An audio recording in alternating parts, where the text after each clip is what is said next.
versículo 36. Tome comigo a Bíblia Sagrada. Você tem lido a palavra? Eu te recomendo aquilo que Jesus nos ensinou, dizendo: nem só de pão vive o homem, mas de toda a palavra que sai da boca de Deus. Tome a Bíblia diariamente, examine, se alimente da palavra do Senhor.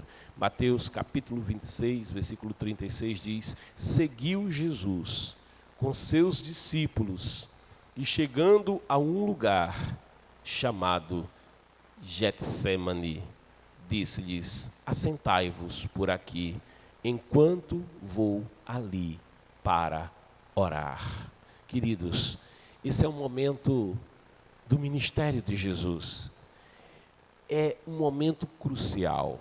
É praticamente o ápice, são as últimas horas do ministério de Jesus. Desde que Jesus, ele surgiu ali no Jordão, dizendo a João para batizá-lo, e João se recusando a batizá-lo. E ele diz: olha, vamos cumprir toda a lei. E João que dizia: Senhor, eu que devo ser batizado por ti, tu vens a mim.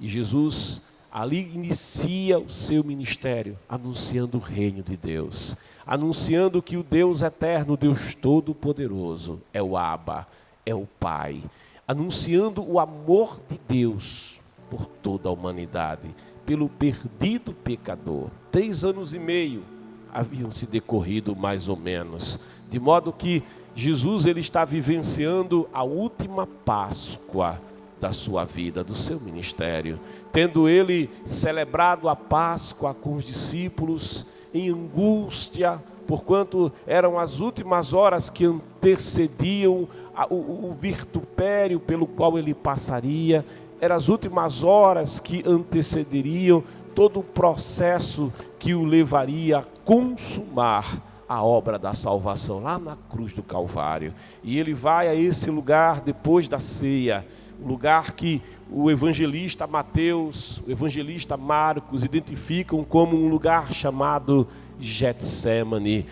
Lucas e João chamam de o Jardim das Oliveiras. Esse Jardim das Oliveiras, ou o lugar chamado Getsêmani, ficava depois do Vale do Cedron, ficava do lado oriental ali de Jerusalém, passando o riacho do Cedron, que estava ali no vale. Do outro lado estava ali aquele pequeno monte, onde estavam ali o Jardim das Oliveiras, ou o Getsêmani, um lugar onde Jesus, quando estava em Jerusalém, em dias de festa, cidade muito cheia, Jesus costumava pousar por ali.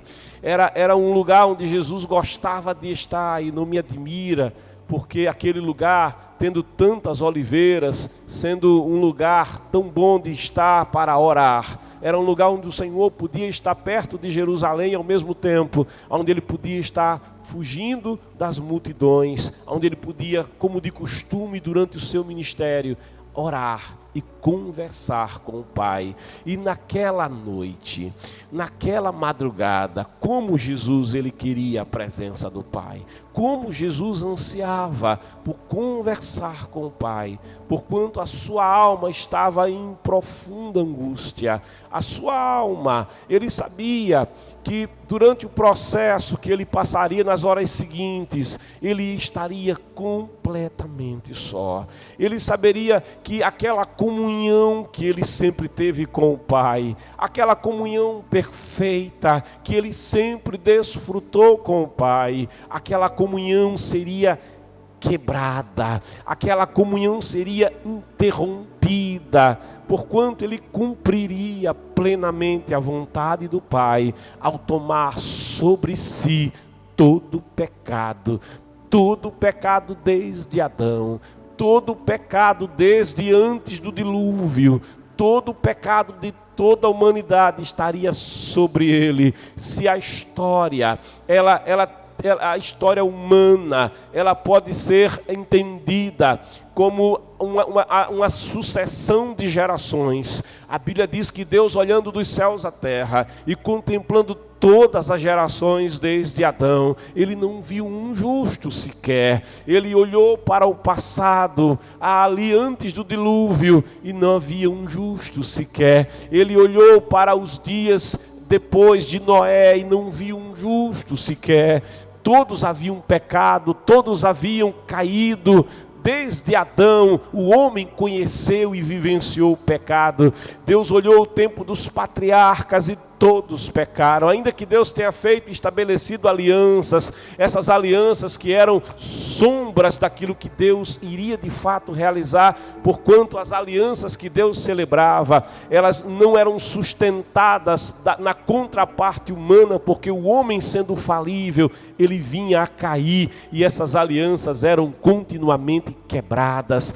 Deus, ele olha e vê os dias de Moisés, ele vê os dias de Davi. Deus, ele olha, ele vê os dias do cativeiro de Babilônia. Deus, ele olha, ele vê o tempo em que Israel vem retornando lá de Babilônia, vem retornando lá do exílio, mas o pecado continuava.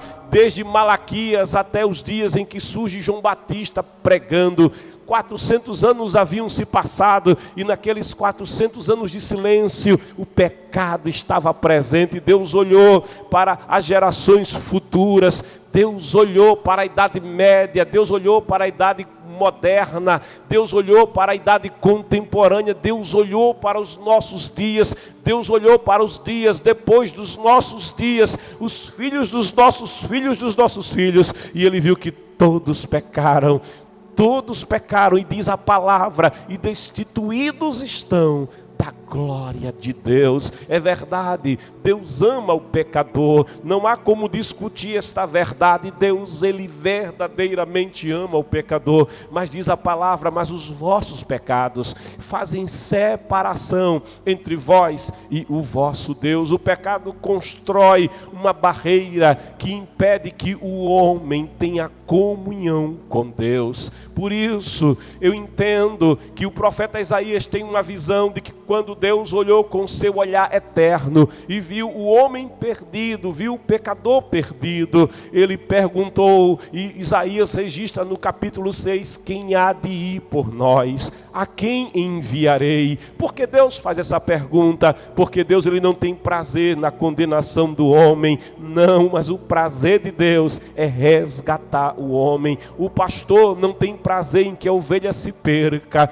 o pastor não tem prazer em que a ovelha seja devorada pelo lobo, pelo leão ou pelo urso, não. É por isso que Davi, quando cuidava das ovelhas do seu pai, ao risco da sua própria vida, ele enfrentava a fera que vinha devorar as ovelhas do rebanho. E é por isso que o sumo pastor Jesus Cristo, o bom pastor, ele diz, ele dá a vida pelas suas ovelhas, ele vai em busca da ovelha desgarrada, ele vai em busca da ovelha perdida. E por que ele faz isso? Ele faz isso porque ama, e não há Deus como nosso Deus, não há um pastor como nosso Deus que verdadeiramente ama o seu rebanho. Por isso ele olha e diz, a quem enviarei, quem há de ir por nós? Deus viu que não havia justos, mas ele então olha para si mesmo, e olhando para si, ele se faz essa pergunta, a quem enviarei? Quem há de ir por nós? Veja que ele não diz quem há de ir por mim, ele diz quem há de ir por nós, porque isso era uma reunião, isso era uma conversa da Trindade. Estava ali o Pai,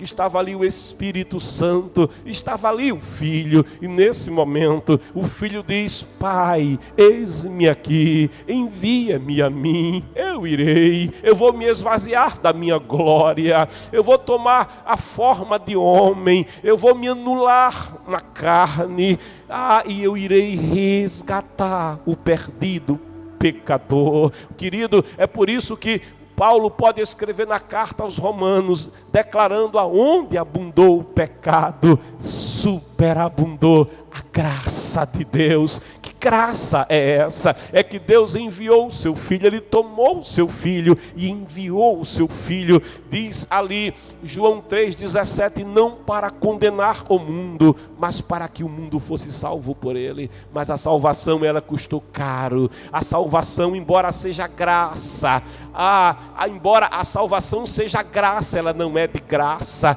porque ela custou um preço, um alto preço. Há um hino que diz, eu sei que foi pago um alto preço. Que preço foi esse? Foi o preço do corpo, foi o preço do sangue, foi o preço da vida do Cordeiro de Deus, a saber, Jesus Cristo, o Filho de Deus. E este Jesus que veio com uma missão específica, ele está vivendo o ápice dessa missão, ali no Getsemane, ali naquele jardim, naquela madrugada. Jesus, ele está naquele lugar em angústia e ele vai orar. Sabe, você precisa entender um pouco o que é o Getsemane, e eu quero meditar um pouco com você, olhando para o que acontecia no Getsemane, porque Jesus não estava ali por acaso. Jesus, ele não escolheu aquele lugar por acaso para passar os últimos instantes que ele tinha no seu ministério. Não, ali havia um propósito e uma mensagem que o Getsemane tem para mim e ele tem para você. Getsemane, a palavra significa prensa, aquilo que prensa, aquilo que espreme. O que era prensado ali no Getsemane? Ali tinha uma prensa de azeite. Olha, a prensa de azeite antiga, ela era feita em pedra, ela era toda em pedra, e ali se colhia ali as azeitonas. Quando se ia fazer azeite, o agricultor, aquele que tomava conta das azeitonas, aquele que fazia o cultivo das azeitonas, ele pegava as azeitonas e tinha azeitona de todo tipo e qualidade. Tinha azeitona que estava verde, tinha azeitona que estava amadurecendo, tinha azeitona que estava madura, tinha azeitona que as aves já tinham atacado, os passarinhos já tinham atacado, porque a azeitona também é alimento. Tinha azeitona que já estava um tanto apodrecida, tinha azeitona que já havia caído da oliveira, estava ali pelo chão. Mas quando se ia fazer o azeite, eles pegavam sacos e eles iam colocando dentro dos sacos as azeitonas, as verdes, as que estavam amadurecendo. Eles iam colocando a azeitona que as aves tinham atacado, que estavam semi-consumidas pelas aves. Eles colocavam no saco a azeitona que estava tanto apodrecida até, que havia caído inclusive da oliveira, e eles iam colocando dentro daqueles sacos. E depois que os sacos estavam cheios de azeitonas de diversos tipos e qualidades, eles pegavam aquele saco e colocavam ali no lugar, na pedra, dentro do saco, colocava naquele lugar. Havia no lugar, na prensa feita de pedra, havia um escaninho por onde o azeite, quando a prensa viesse sobre aquele saco cheio de azeitona, e iria prensar e escorrer o líquido, ia escorrer o óleo, ia escorrer o azeite. Tinha um escaninho, e ali pertinho do escaninho, para receber aquele azeite, tinha um recipiente, tinha um vaso. E essa prensa, ela funcionava com uma madeira. Havia um madeiro que se utilizava para fazer a pressão em cima do saco. O saco e a pedra e aquela alavanca. A madeira funcionava como uma alavanca que tinha que ser baixada com muita força para prensar as azeitonas que estavam dentro do saco. E para que essa prensa pudesse funcionar bem, cumprir o seu trabalho, se pendurava pedras pesadas, ou se colocava pedras em sacos ainda maiores, enchia-se aqueles sacos de pedra, e eles amarravam o saco no madeiro, de modo que a gravidade fazia com que o saco de pedra fizesse pressão na madeira, naquela alavanca, e aquilo fazia uma pressão em cima do saco, nas azeitonas, e as azeitonas iam sendo esmagadas. E à medida que a azeitona ia sendo esmagada, ela ia vertendo o que estava lá no seu interior, ela ia vertendo o azeite precioso, aquele azeite tão útil, tão precioso. E esse processo, ele acontecia em 3 etapas.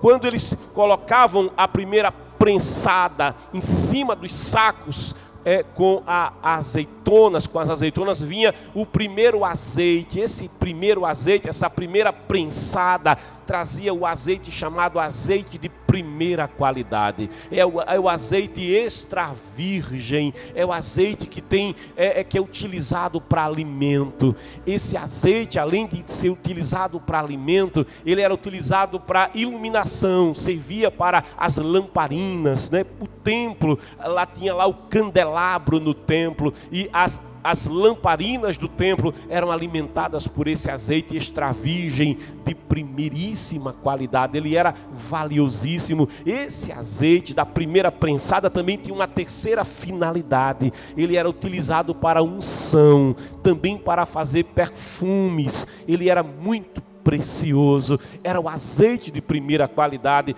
E você sabe que todo o processo de prensar o azeite, o que fazia o processo da prensa ali no Getsemane, ele também dava uma puxadinha, assim, ele ajudava, né? Ele colocava o saco e ajudava, dava uma puxada assim, uma outra e mais uma outra. Então saía o azeite de primeira qualidade. Depois que esse azeite de primeira qualidade era extraído, então aquele vaso, ele era separado. Estava ali o azeite de primeira qualidade. Vinha agora a segunda prensa, porque ainda tinha óleo, ainda tinha azeite naquelas frutas ali. Então eles colocavam um segundo saco ainda com mais peso, com mais pedra dentro, naquela madeira, naquele madeiro que era a alavanca da prensa de azeite. Eles colocavam um segundo saco, e agora o peso era maior, e aquela azeitona recebia mais pressão ainda, era mais esmagada ainda, e ela começava a liberar um pouco mais de azeite. Essa segunda prensada, esse segundo azeite da segunda prensada era considerado um azeite de segunda qualidade. E esse azeite, ele tinha uma finalidade específica. Se utilizava para fins medicinais, para fazer remédio. Era essa a finalidade. Também era precioso, não tanto quanto o primeiro, que servia para alimento, para iluminar, para ungir, para fazer perfume, mas esse segundo era específico para uso medicinal. Depois que eles tiravam dava aquela prensada e forçavam um pouco ali, eles colocavam, separava aquele vaso, colocava ao lado ali do vaso que tinha um azeite extra virgem de primeira qualidade. Então vinha a terceira prensada. Eles colocavam um outro saco cheio de pedras naquela haste de madeira, naquele madeiro, terceiro saco. E agora 3 vezes mais peso, 3 vezes mais pressão em cima daquelas azeitonas, daquele saco que tinha azeitona, e o restinho de óleo.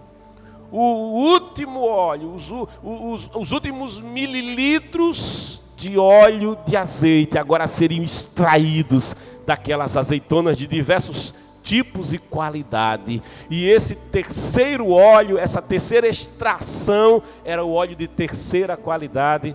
Estava ali o escaninho, o vaso para recolher esse óleo específico, e esse óleo ia servir para fazer sabão, para limpeza. Era essa a finalidade. E olha, Jesus, quando foi para ali, ele tinha um propósito, havia uma mensagem naquele lugar. Jesus sabia o que acontecia no Getsemane. Na verdade, quando Jesus está ali angustiado, ele diz aos discípulos: eu vou ali para orar. E naquela primeira oração, Jesus diz: Pai, se possível, passa de mim esse cálice para que eu não beba. Mas não seja feita, Pai, a minha vontade, mas a tua vontade. Não é que Jesus fosse covarde, não é que ele tivesse medo da morte, não, ele é a vida. Não é que ele tivesse medo da cruz, não era isso. É que Jesus nunca, jamais havia ficado separado do Pai. E ele sabia que quando o peso dos meus pecados, que quando o peso dos teus pecados estivesse sobre ele, jamais uma solidão como aquela Deus havia sentido. Deus estaria ausente de Deus. Deus estaria separado de Deus, porque o pecado faz isso. Jamais, ninguém jamais havia sentido tamanha solidão, e Jesus sabia que ele estaria vivendo esse momento. Por isso ele disse: se possível, Pai, passa de mim esse cálice. E ele ora em profunda angústia. Depois ele volta e ele encontra os discípulos que estavam muito cansados, estavam dormindo, adormeceram ali, e ele diz: olha, será que nem uma hora vocês podem orar comigo? E se dirigir a Simão Pedro e os alerta, dizendo: orai e vigiai, porque olha, o espírito está preparado, mas a carne é muito frágil. E então ele volta para orar, e naquela segunda oração ele praticamente diz as mesmas palavras, dizendo: Pai, se possível, Pai, passa de mim esse cálice, que eu não beba. Sabe, em angústia profunda ele clama ali ao Senhor. Sabe, em angústia profunda ele se derrama, ele chora, ele derrama lágrimas, ele está angustiado, ele derrama a sua alma. E é interessante dizer que os evangelhos registram que a oração que ele faz de joelhos. Os judeus oram em pé. Ainda hoje, se você for ali e ver uma imagem, uma foto, uma filmagem no Muro das Lamentações, você percebe que o povo judeu não ora de outra forma que não em pé. Eles pegam os livros da Torá ali, e eles ficam ali diante do Muro das Lamentações, e eles fazem um gesto com o corpo assim, orando diante do Muro das Lamentações. E esse gesto, eles estão dizendo: eu estou orando com o meu corpo, eu estou orando com toda a minha atenção. Mas é sempre em pé, sempre em pé. Mas a oração de Jesus não era assim. A oração de Jesus era de joelhos. A oração de Jesus lembra a oração de Ana. Ana, ela se prostra, e quando o sumo sacerdote vê a Ana prostrada, não saía palavras da sua boca, ela só balbuciava. E o sumo sacerdote ali olha para Ana e a tem como bêbada, como ébria, e diz: mulher, uma hora dessa embriagada, longe de ti esse mosto, este vinho. E ela diz: não, não, meu Senhor. Que mulher quebrantada. Não, meu Senhor, a tua serva não está embriagada, não está cheia de mosto. A tua serva está angustiada, a tua serva está derramando a alma diante do Deus Todo-Poderoso. Jesus, ele orava desse mesmo jeito.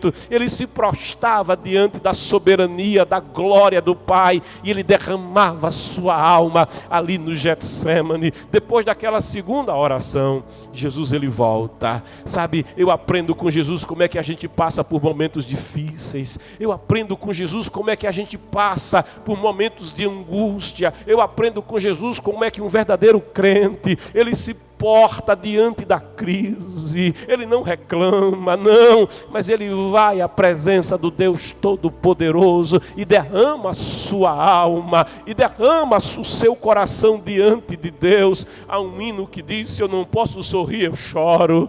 Oh glória, se eu não posso sorrir, então eu choro. Jesus me vê chorando e ele vem me socorrer. Mas Jesus, naquela madrugada, ainda que ele chorasse, ainda que ele orasse, ainda que ele fosse ouvido, a sua oração era ouvida, mas ela não era respondida.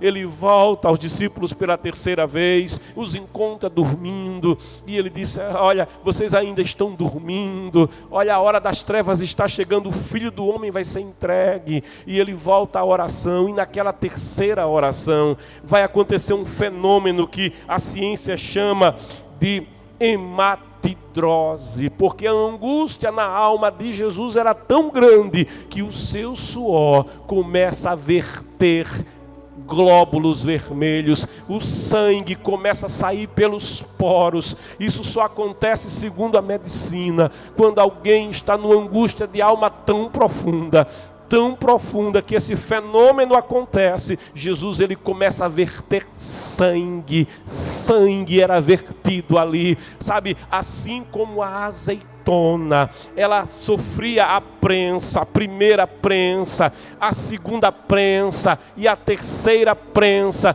Jesus Cristo, e naquela oração, ele como a azeitona, ele está sentindo a pressão, ele está sendo prensado, e a cada vez que ele ora, ele sente mais se aproxima o momento, a pressão aumenta mais ainda, e na terceira prensa, o seu suor começa a verter sangue, sabe Jesus, assim como o óleo da primeira prensada, o azeite da primeira prensada, servia para iluminar. Jesus está ali como azeitona, ele começa a verter, sabe por quê? Porque Jesus é a luz do mundo, ele está vertendo aquilo que é necessário para que o mundo em trevas conheça a luz do Evangelho. Assim como aquele azeite da primeira prensada, ele serve para alimentar. Eu quero te dizer que Jesus é o pão da vida. O Getsemane, ele também prega para mim, prega para você. Jesus é o pão da vida, e aquele que come deste pão tem a vida eterna. Assim como o azeite da primeira prensada, ele servia para a unção, para ungir. Jesus é aquele que disse João Batista: eu batizo com água, mas entre vós está aquele a quem vocês não conhecem, ele batiza com Espírito Santo e com fogo. É aquele que disse: eu não vos deixarei órfãos, mas eu mandarei o Alos, aquele que é igual a mim, aquele que é como eu, o Espírito da verdade, e ele há de vos guiar em todas as coisas, e ele vos fará lembrar todas as coisas que eu vos tenho falado. O Espírito Santo, ele é chamado de Paracleto,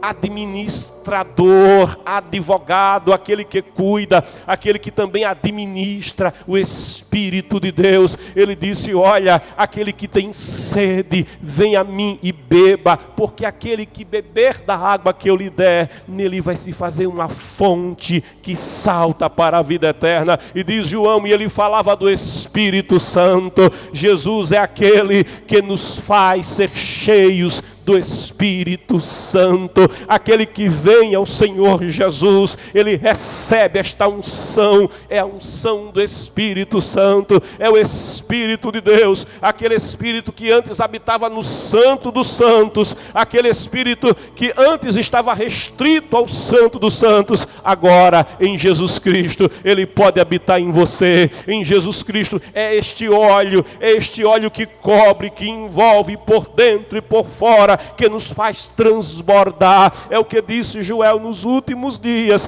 derramarei do meu Espírito sobre toda a carne. Mas para que isso possa acontecer, Jesus está sendo prensado no Getsemane. Ele está sendo a primeira prensa está vindo sobre a vida dele. A primeira etapa do processo começa ali na oração, começa ali no Getsemane. Jesus é aquele, sabe, que quando o pecador vem a ele, pode chegar fedido, porque o pecado fede, pode chegar com o odor do pecado. Você já viu o hálito de uma pessoa que é viciada em cigarro, de uma pessoa que é viciada, está em alto estágio de alcoolismo? Já percebeu como é o odor de uma pessoa que vive charfurdado no pecado? De fato, o salmista diz: em um charco de lodo, o pecado é como lama fétida, e esse mau cheiro, ele impregna o pecador.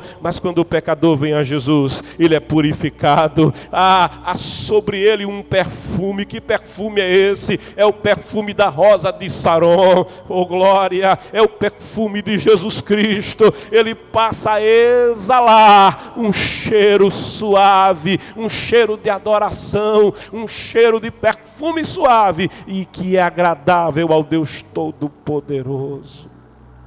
Jesus, assim como a azeitona é prensada, ele também está sendo prensado. Mas a azeitona, ela não é prensada apenas uma vez. É a primeira prensa, acontece lá no Getsemane. A segunda prensa começa quando a guarda chega. com Judas para buscar Jesus. E ele diz: a quem buscais? Depois que Judas o beija, e ele lhe diz: amigo, a que vens? A que vens, meu amigo? E Judas o beija e o entrega. E Jesus diz àqueles homens que vieram buscá-lo com espada, com varapaus: a quem buscais? E eles dizem a Jesus o Nazareno. Ele diz: eu sou. Mas quando ele diz eu sou, eles caem por terra. E depois que eles passam esse vexame, se reorganizam, ele pergunta outra vez: a quem buscais? E eles dizem a Jesus: eu já vos disse que eu sou. E eles outra vez caem, porque Jesus, ele havia dito: ninguém tem poder para tomar a minha vida, sou eu que dou voluntariamente a minha vida. Eu tenho poder para dar e poder para tomar minha vida de volta. Sabe, ele é o cordeiro que é levado perante os seus tosquiadores, mas diferente do cordeiro que era levado para o templo, que seria imolado no templo, se o cordeiro soubesse que seria imolado, ele não iria, mas ele escaparia pela sua vida. Mas Jesus é aquele que sabia exatamente o que ia lhe acontecer, e ele vai voluntariamente. É um ato de vontade, é um ato de entrega. E assim eles o prendem e o levam à casa do sumo sacerdote Anás. E ali na casa do sumo sacerdote Anás, Jesus vai receber a primeira bofetada nos lábios. Certamente aquela bofetada feita pela mão de um soldado experiente deve ter pocado os lábios de Jesus. Certamente o gosto de sangue apareceu na boca, ele sentiu o sabor do sangue no seu paladar. Certamente os seus lábios começaram a verter sangue. Foi a primeira agressão que fizeram com ele. Dali ele vai para o sinédrio naquela madrugada, e o sinédrio procura acusá-lo, vituperá-lo. O sinédrio procura acusação contra eles, tem dificuldade de encontrar acusação contra ele. Mas então ele perguntado: tu és o Filho de Deus? E Jesus, que é a verdade, que veio dar testemunho da verdade, ele dizem: eu sou. E vereis o Filho do Homem. E quando eles percebem que Jesus declara ser o Filho de Deus, o Machia, o ungido, aquele que Israel haveria de esperar, o prometido das nações, o menino que nos nasceu, o Filho que se nos deu, o maravilhoso Conselheiro, Deus forte, o Pai da eternidade, o Príncipe da paz, a semente da mulher, o Cordeiro de Deus que tira o pecado do mundo. Quando eles percebem isso, eles dizem: não precisamos mais de nenhuma testemunha, porque diante de nós ele já fez a confissão da verdade. Mas não podendo tirar-lhe a vida, eles não podiam tirar-lhe a vida. Havia uma limitação legal no que eles podiam fazer, porquanto eram dominados por Roma. Jesus é preso, mas logo de manhã ele é levado perante Pilatos. E nessa segunda etapa, em que ele passa, como no Getsemane, ele orou 3 vezes. E colocou pressão, havia pressão no Getsemane. E eu digo a você, alguém pega no madeiro e ainda dá uma puxadinha assim, ó, pelo menos 3. Ele também nessa segunda fase vai sentir essa pressão em 3 momentos. Primeiro diante dos sacerdotes, agora diante de Pilatos. E diante de Pilatos, Pilatos o examina. E segundo o código legal, o código de direito romano, que ainda hoje é base do direito romano no mundo ocidental, segundo as leis romanas, Pilatos, ele diz: eu não encontro nele culpa. Eu não encontro nele crime. Esse homem é inocente. O processo legal não encontrava em Jesus culpa, mas o processo legal, o julgamento legal, inocentava Jesus. Eu não encontro nesse homem culpa. Aí quando o processo legal não consegue condenar Jesus, eles então se utilizam do julgamento político. É um outro tipo de julgamento. Esse julgamento político não está preocupado com o certo, não está preocupado com o errado, à luz estrita do que diz a lei, mas segundo a conveniência daqueles que têm o poder. E é justamente lançando mão desse artifício que eles vão tentar levar Jesus à morte, porque eles não queriam que ele fosse apenas preso, eles não queriam apenas que ele fosse, que ele passasse por algum castigo, não, eles queriam a morte de Jesus. Era isso o que os algozes de Jesus tanto queriam. E quando Pilatos percebe que aquele homem inocente, quando recebe o recado de sua esposa Cláudia, dizendo: olha, eu tive sonhos com este inocente, este homem é um inocente, e me angustiei à noite tendo sonhos por causa desse inocente. Pilatos, ao perceber que ele era galileu, e estando Herodes por ali, porque era Páscoa, ele manda Jesus para Herodes. E Jesus, ele que vai ser julgado, ele vai ser julgado triplamente pelos sacerdotes, ele vai ser julgado por Pilatos, e ele vai passar por um julgamento pelo rei do território onde Jesus estava e nasceu, Herodes ali da Galileia. E Herodes, ao ver Jesus, que queria ver Jesus com curiosidade, que ele fizesse algum milagre, e ao perceber que Jesus não ia fazer nenhum milagre, porque Jesus, ele não era mágico de festa, não, mas ele veio dar testemunho da verdade.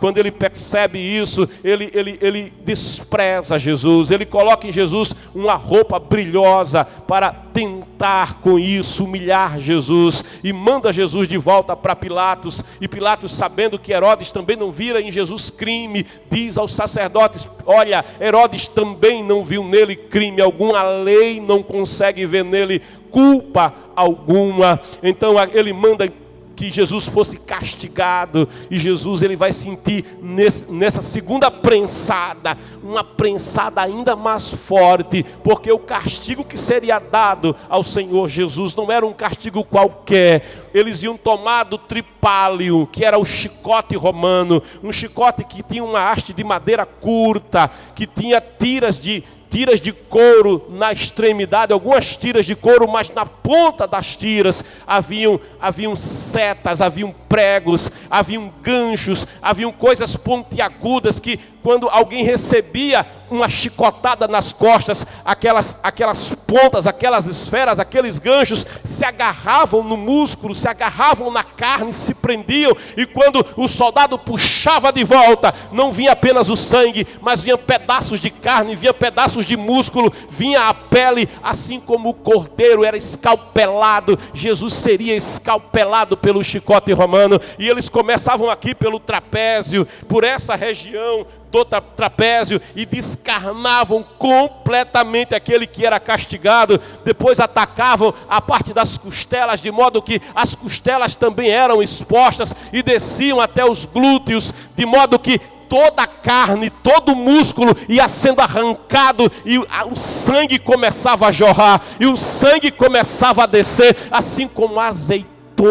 Ela era prensada com a segunda carga, para retirar ainda mais do que estava no conteúdo de cada azeitona. O Senhor Jesus, ele está sentindo ainda mais a prensa nesse segundo momento, nessa segunda prensa, quando o seu corpo, a sua carne vai sendo aberta, o sangue vai jorrando. Depois eles atacavam as coxas com o chicote e a panturrilha, e ficava todo o corpo ficava exposto, a carne ficava dilacerada e exposta, e o sangue jorrava abundantemente. Raramente alguém escapava com vida desse castigo. Era o castigo dado ao soldado desertor, era o castigo dado ao soldado que desobedecia. Raramente se sobrevivia a isso. Depois que alguém passava por isso, ele era estirado no chão, e eles pegavam água com sal, vinagre, e vertiam sobre aquele que era castigado. Quem sabe vai sarar, quem sabe vai sobreviver. Jesus, ele passa por isso. Depois que ele passa por isso, eles colocam um manto sobre ele,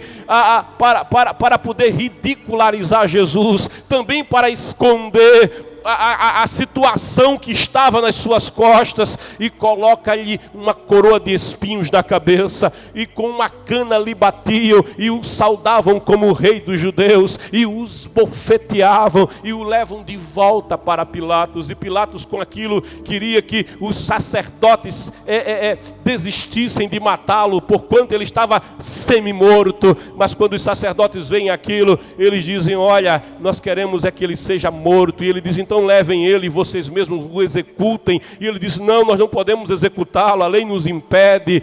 E aí utiliza um argumento político. Ele disse que era rei dos judeus. E olha, e nós não temos outro rei que não César. E se você não executar o inimigo de César, você não é amigo de César. E é o argumento político que vai ser determinante. De modo que Pilatos, numa última tentativa de ver Jesus ainda vivo, ele diz, não é Páscoa, na Páscoa a gente libera um criminoso, na Páscoa nós liberamos um homicida, seja lá o que ele tenha feito, e ele pede que a multidão escolha, a quem quereis que eu liberte na Páscoa, a Jesus, o rei dos judeus, ou a Barrabás, o homicida? Mas o povo guiado por guias cegos, eles dizem a Barrabás. E o que eu farei com esse justo? Eu não encontro nele culpa. Herodes não encontrou nele culpa. A lei não encontra nele culpa. E o povo grita, estimulado pelos seus guias cegos, crucifica-o, crucifica-o, crucifica-o, mas ele é inocente. Aí o povo diz que o sangue dele caia sobre a nossa cabeça, sobre os nossos filhos. Então Pilatos vai lavar as mãos. E há quem diga que Pilatos, ao lavar as mãos da sua culpa, ao lavar as mãos, ele podia até lavar as mãos, mas o pecado continuava nas suas mãos. Ele podia utilizar todo o material de limpeza que a Procter & Gamble produziu até hoje, e as suas mãos continuariam sujas. Há quem diga que lá no inferno, Pilatos ainda olha para as suas mãos, e as suas mãos continuam manchadas, porque só tem um elemento que pode purificar pecado, não é a água de bacia, mas é o sangue, é o sangue, é o sangue, é o sangue, é o sangue, é o sangue do Cordeiro de Deus que tira o pecado do mundo.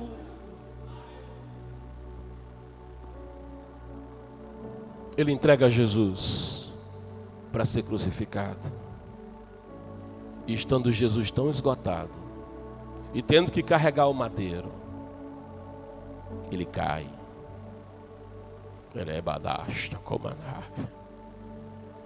E ao cair, os seus joelhos também são rasgados. Ao cair sob o peso da cruz, ele ainda é mais machucado. E vendo eles que alguém que perdeu tanto sangue não teria forças para chegar até o lugar da crucificação, eles chamam o Cirineu, para que o Cirineu carregue o madeiro até o lugar do Calvário, até o Monte Caveira. E ali no Monte Caveira, ele é preso à cruz. Oh glória! O cravo romano prende os seus braços. O cravo romano prende-lhe os pés. E ele é crucificado lá na cruz do Calvário. Jesus, ele viveu a segunda prensada ao passar pelo julgamento. Ele agora está vivendo a terceira prensada lá no Calvário, entre os céus e a terra. Quando alguém diz, salvou a tantos, salve-se a si mesmo. Quando até um dos crucificados diz a ele, se tu és o Filho de Deus, desce da cruz e nós creremos em ti. Salva-te a ti, salva a nós. Eu louvo a Deus, porque ele não desceu. Ele podia descer, mas se ele descesse, eu não poderia subir. Se ele descesse, você também não poderia subir à presença de Deus. Se ele descesse, perdido, não poderia ser liberto. Se ele descesse, perdido, ele se salvaria, mas o perdido não poderia ser salvo. Por isso ele permaneceu lá na cruz. E a única coisa, a única reclamação que ele disse, que ele fez foi, Pai, por que, Pai, me desamparaste? Que solidão. Oh glória, ele foi abandonado para que eu não fosse abandonado. Ele foi abandonado para que você não fosse abandonado. Ele foi abandonado para que eu fosse recolhido, para que você fosse recolhido por Deus. Há um preço. A salvação é graça de Deus, mas não é de graça. Sabe, a segunda prensada de azeite, ela produzia o azeite para uso medicinal. O profeta Isaías, no capítulo 53, ele diz que ele foi moído, ele descreve essa segunda prensada. Ele foi moído por causa dos nossos pecados. Ele foi moído por causa das nossas iniquidades. Ele diz, o castigo que nos traz a paz estava sobre ele. E pelas pisaduras dele, nós fomos sarados. Aquilo que ele passou. Aquilo que ele passou, aquilo que o chicote fez nele, as bofetadas que ele levou, o cravo, os espinhos da coroa de espinho na sua fronte, as quedas que ele levou, oh, Rebada, te dá o direito à saúde, as pisaduras que ele passou, te dá legitimidade para dizer o câncer, em nome de Jesus, bate em retirada, desenraiza. Ou aquilo que ele passou lá na cruz do Calvário, te dá legitimidade de dizer para o paralítico, eu não tenho prata nem ouro, e se tivesse não resolvi o teu problema, mas o que eu tenho eu te dou, em nome de Jesus, levanta e anda e vive uma nova vida. Oh, o salmista vai dizer que ele é o Deus que perdoa todos os teus pecados. Ele é o Deus que perdoa todos os teus pecados. Por que ele te perdoa? Porque ele pagou o preço por você.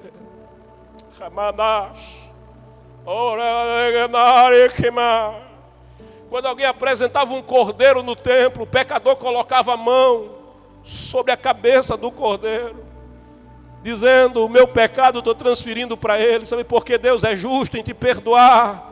Porque ele pegou o teu pecado e colocou sobre ele, o castigo que nos traz a paz, ele colocou sobre ele. Ele pagou o preço pelo pecador.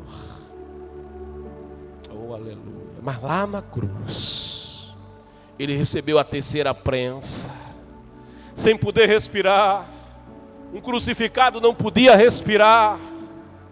E não podia respirar porque, diferente do que dizem os ilustradores de quadros de crucificação, os que fazem crucifixos, que colocam uma madeirinha para apoiar o pé do crucificado, permitindo que ele respire, a arqueologia mostra que não era assim, mas que o pé, o calcanhar, como disse o Senhor lá no Éden, da semente da mulher, eu suscitarei um descendente, uma semente, que vai pisar a cabeça da serpente, e essa vai lhe ferir, não é o peito do pé, mas o calcanhar.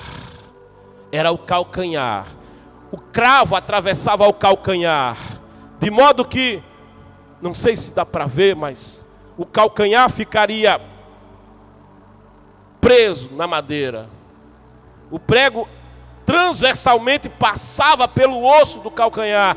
Isso era uma dor excruciante, porque essa região aqui, o calcanhar de Aquiles, tem muitas terminações nervosas, e um cravo que o atravesse produz uma dor profunda. Quando você torce o pé, você já percebe uma torção de pé, você não consegue caminhar da dor. Agora imagina um cravo atravessando, de modo que quem ficava crucificado ficava numa posição que era mais ou menos essa aqui, com os pés de lado, de modo que afundava na cruz, de modo que não podia falar, não podia respirar, de modo que quando ele diz para aquele povo que o vituperava, dizendo Pai, ele fazia um esforço, era uma dor enorme para dizer Pai, perdoa, eles não sabem o que fazem. Era preciso um esforço. É por isso que as frases da cruz são curtinhas, porque não havia fôlego para falar frases que fossem muito compridas.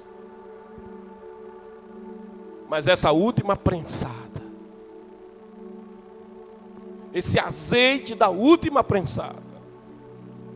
É dito que às 3 horas da tarde ele expira e ele diz: Pai, em tuas mãos eu entrego o meu espírito. O mundo havia escurecido desde o meio-dia, o sol havia recusado a sua luz, haviam trevas que cobriam a face da terra, porque a natureza, a própria natureza se revoltava com o que ela via a ser feito com o seu Criador.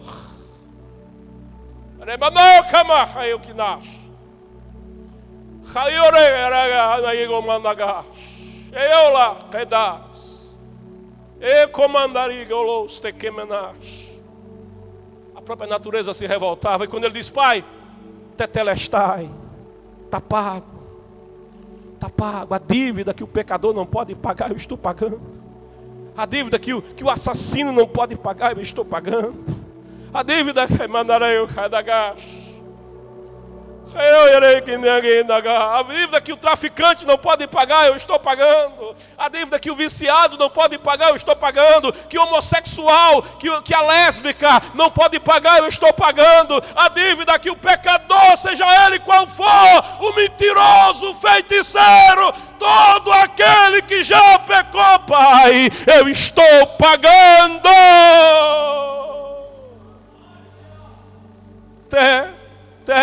Restai, está pago, em tuas mãos eu entrego o meu espírito.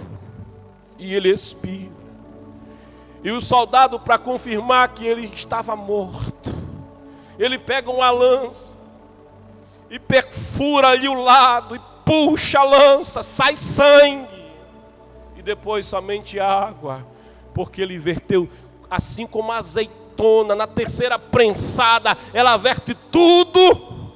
Ele verteu todo o sangue e toda a água. Oh glória, oh aleluia.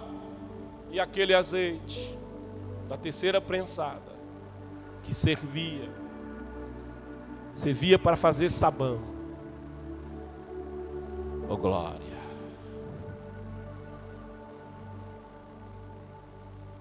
Aquele sangue vertido naquela 3ª prensada. Eu te afirmo, você que é pecador,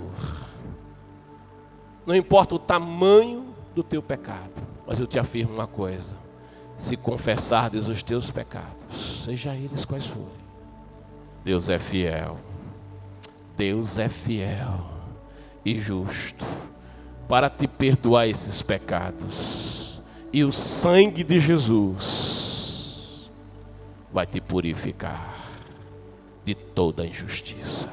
Ainda que o pecado seja vermelho como a escarlata, ainda que o pecado, oh aleluia, ainda que o pecado possa tingir você todo de mancha, o sangue de Jesus, mais do que o sabão, ele vai te purificar de toda mancha.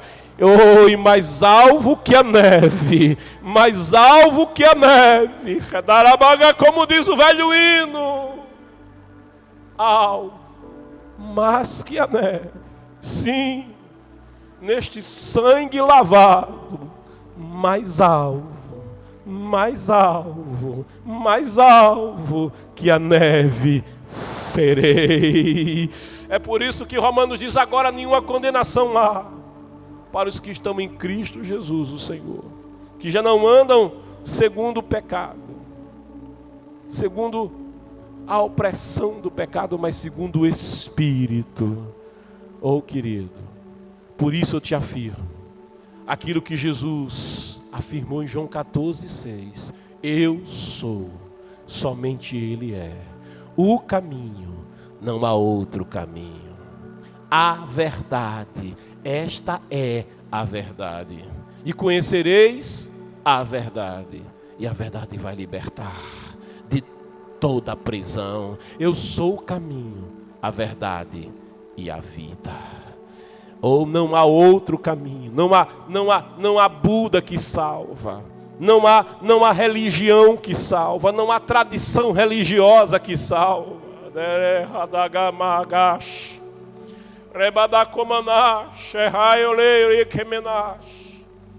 Nenhum outro nome, diz Pedro, Atos capítulo 4, nenhum outro nome, além do nome de Jesus, há dado entre os homens, pelo qual devamos ser salvos, senão pelo nome de Jesus. O nome Jesus significa uma coisa só: Deus salva. E por isso eu quero te convidar a tomar a tua decisão, a entregar a tua vida nessa manhã ao Senhor Jesus. Se com a tua boca confessares que Jesus Cristo é o teu Senhor, verdadeiramente sereis salvo. Escreva no chat a tua decisão. Agora é com você. Tome sua decisão. Pilatos disse: que farei de Jesus chamado Cristo?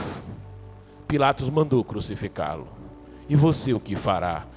Ele declara: eis que estou à porta e bato. Escute a sua voz. Se alguém ouvir a minha voz e abrir a porta, você precisa ouvir e tomar uma decisão.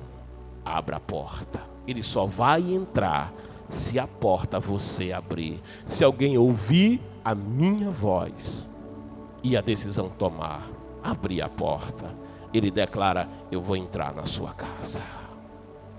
Pode abrir a porta.